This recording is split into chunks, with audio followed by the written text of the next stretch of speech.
Alright, so for this example, this is a Tidal 110. So the first thing you'll know, here's the flow minder to show you if you need to change or clean the filter. Flow minder is actually just it's the water level into your filter that is going to push this up and show you if it's restricted or not. This lid have the vent at the back there for airflow, which if you don't have your filter straight, that's where the water can get out from. So anyway, make sure that your filter is nice and level. So if you turn this lid around, there's a couple of grooves here, and those grooves are made to be able to hold the basket, and then around the lid it's gonna hold the water here, because even here at front of those vents, I don't know if you can see it on camera, but there's a piece of plastic here, so it won't let the water go. So of course you have to empty your, pull your basket out slowly, so you let the water go mostly into your filter, and then after that the remaining you can put it here, transport it to the sink, and yeah, like that you don't do a big mess around the house, or you don't need to bring a bucket with you. So the filter minder to show you if you have too much restriction from your filter, actually the water is going to run in the groove here when it's restricted, and then it runs into that groove, and there's a hole at the bottom, so you'll run in here, bring your minder up, and then if there's too much water, it doesn't want to let you leak on the side, so it's actually like there's a little piece of plastic. I don't know if you can see it, but anyway, it's a little bit lower than the side, so it'll go over top of that piece of plastic into this hole here, and then it just drains out of the bottom here, so like that you're mess free, right? This filter come with media, so a media bag full of media. We always had more media on hers, but you don't really need to, there's plenty. Here's the adjuster here for your flow, and then here there's a lock for the basket, so you will unlock the basket, and you can pull it with the tab on each side. Your basket have groove at the bottom. This is where a sponge is, so the water flows through here.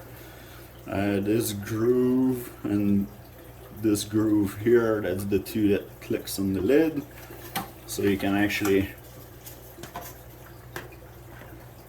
click and it will hold your basket like this. So that's what the inside looks like. I don't know if you can see that, but anyway, so at the bottom of this container here,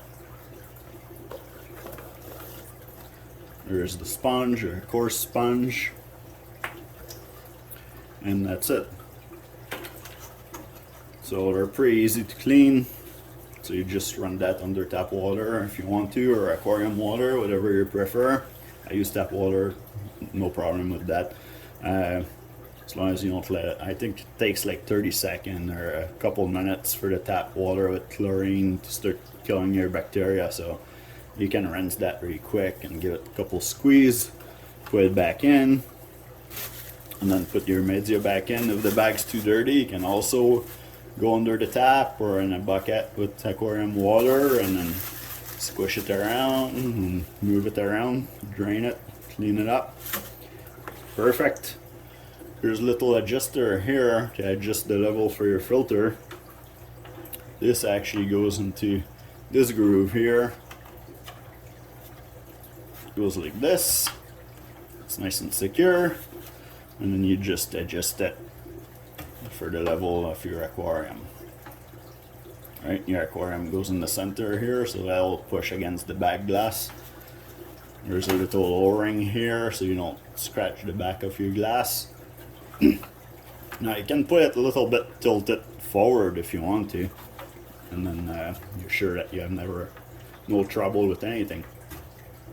So yeah, so that's it. Excuse me. So now here, you can see at the bottom, this is what closes your intake pipe at the bottom with the strainer. So you can close it or you can use it. And then I always, from those grooves here, you always take the surface water off your tank. That's the minimum level right here at this line. Excuse me.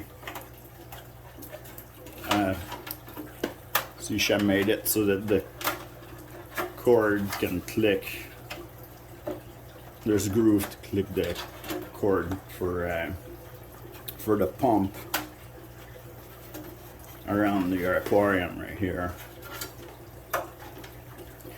Alright, so now the pump is in the air, and that's what's nice about the Seachem. It's Tidals. They're always, the filter is actually going into your tank, like the pump is actually going into your tank, and then so it's always primed. You don't have to worry about trying to prime it. As soon as you start it, it'll just start flowing water through here and it's good to go. The water goes right here. It actually exit here and go through everything in your filter.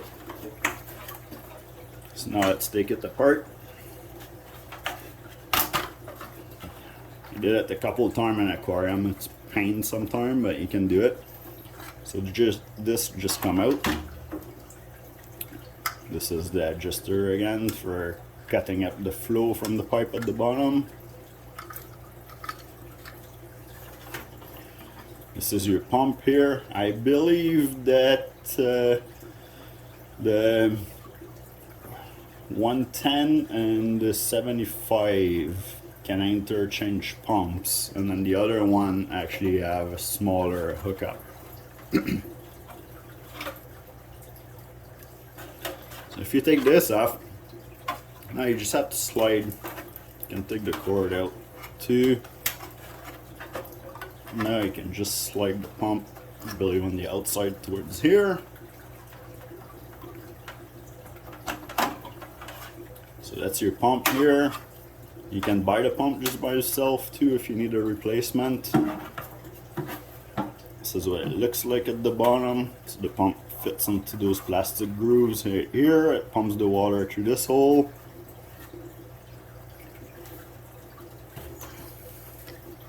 So now you have your pump. Impellers are plastic. They're on this side. And then all this can come apart for cleaning. Let's see if we can take it apart right now. So there's a little tab here. You just pull this little tab forward. It undoes itself. You won't lose it in the tank or lose it because it's actually hooked up on the cord. So here's your impeller. They make it. No, the fins are not broken for the impeller. It's just the way it is. So there's 3 bigger one, and between those bigger one, there's 2 small one. So here's your impeller. And then you have 2 little tab on each side here. You can twist that, and then now the whole thing comes out. The motor.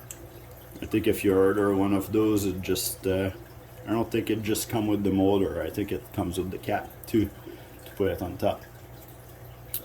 So a cap, it just, there's little here the plastic is thinner here and here. So as you're putting it on and turning it, it goes underneath the plastic.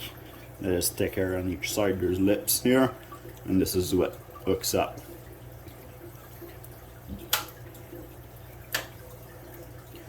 And then, forget, I might need a screwdriver for this one. Oh no, there's this here too at the back. Seachem helped me. I called them one time, so you lift this. I called them one time because I had one motor that wasn't working anymore, and then they explained to me over the phone how to take this apart, so I can take it apart and clean it. So you just pull the tab up, and then you turn this little arm, and I think it comes out here. It's supposed to anyway. No, of course, if I did that, it won't do it.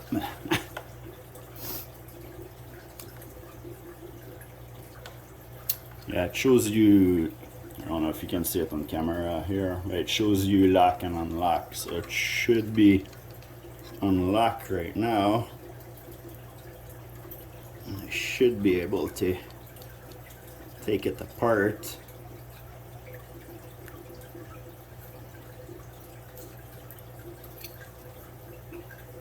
I don't know why it's being such a pain here. I did it before and with another one, it wasn't that bad.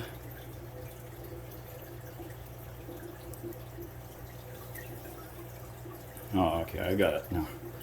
So it's just that back part here. The cover don't come apart. It's just this back part. You just have to keep wiggling it. Oh, there it goes. So now you can see right through. And that's your motor with your magnet inside that makes everything turn. And then this piece here, if you have a rattle or something like that, sometimes it could be this that's worn down. Now if you buy the motor assembly, it's the whole thing. But you can inspect it, or if it's stuck or hard to turn the impeller, that might just be some dirt stuck in here. But you can also test it by taking your motor in and then see if you have any play sideways or up and down. This one is nice and tight because it's brand new, of course. I'm not 100% sure if you can just get this part. I think it might be, I don't know if it comes with the motor or if you have to buy the assembly. But anyway, if it starts rattling and making noise, that might be your issue right here. So now I'll put it back together.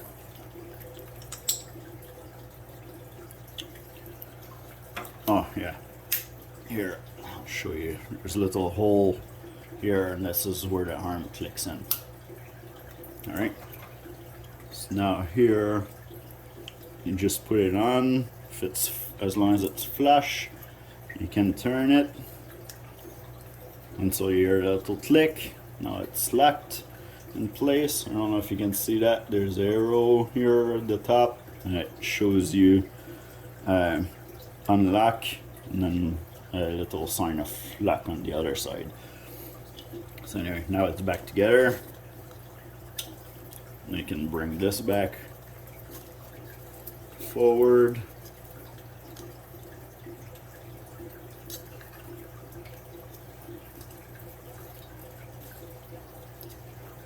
Yeah, that's true. It goes in the back here.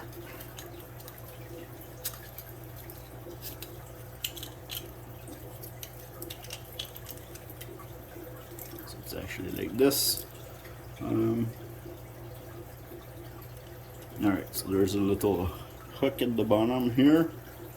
The hole here, you can see the little groove fits into the hook. Like this. And then after you're done your bottom, then you just have to click the top by just pushing it. Now it's clicked together, good to go. You can pull your cord back in. And now this is what's holding the motor in here. This is the input, the output. This is the input, so the water flows through here and gets propelled by here. And then that's what's clicking in here. So you'll slide your motor from the back. Sorry, everything's black, so it's very hard to see on camera, but anyway, you just push it until it clicks. Let's click. Here you have a little hole on this side and a little hole on this side. Those are just for the clips on each side here. So those are just push clips. There's nothing to worry about. You cannot break it or nothing like that. You just push it, it clicks together. It's nice and solid, and then you would put your input pipe after that, and then you wrap your wire around.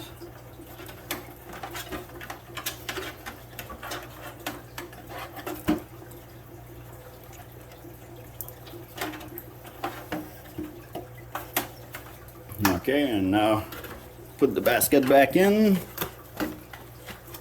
After you unclick it, put your basket back in.